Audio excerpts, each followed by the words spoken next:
በኢትዮጵያ የኪነ ጥበብ ኢንዱስትሪ ውስጥ በኮሜዲው የሙያ መስክ ስማቸውን በደማቁ ቀለም ካጻፉ ኮሜዲያን መካከል አንዱ ነው። ብዙዎች ሲተውንም ሲቀልድም አብዝተው ይወዱታል።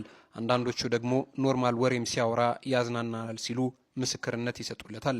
በሙያው ኮሜዲያን ብቻም አይደለም፣ ፊልሞችም ላይ መድረኮችም ላይ ይተውናል። የተለያዩ ኩነቶችንም መድረክ ይመራል። ስታንዳፕ ኮሜዲም ሲሰራ እጅጉን ጎበዝ ነው።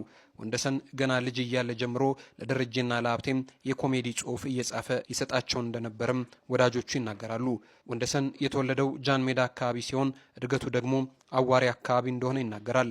ኮሜዲያን ወንደሰን አውራሪስ የመጀመሪያ ደረጃ ትምህርቱን የተማረው ንጋት ኮከብ የመጀመሪያ ደረጃ ትምህርት ቤት ሲሆን የሁለተኛ ደረጃ ትምህርቱን ደግሞ ምስራቅ አጠቃላይ አጠናቋል። እልፍ ሲልም በተለያዩ የግል ኮሌጆች በመግባትም በተለያዩ የሙያ መስኮች የተለያዩ ዲፕሎማዎችም አሉት።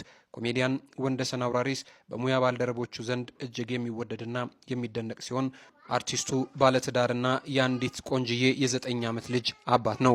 አርቲስቱ ከቅርብ ጊዜ ወደዚህ የህመም ስሜት ይሰማው እንደነበር በተለይም ደግሞ ልቤን ያፍነኛል ሲል መሰማቱም ተሰምቷል። ወንደሰን ትላንት የጤና ሁኔታውን ቼክ ለማድረግ ወደ ሚኒሊክ ሆስፒታል ሄዶ ነበር። እዛው በድንገት የቀረው ባልታሰበ ሁኔታ ህይወቱ ማለፉን ቤተሰቦቹን እጅጉን ጎርቷቸዋል። በተለይ ደግሞ ይመጣል ተብላ ስትጠብቀው የነበረችው የ9 ዓመቱ ልጁ እጅጉን ልቧ ተሰብሯል።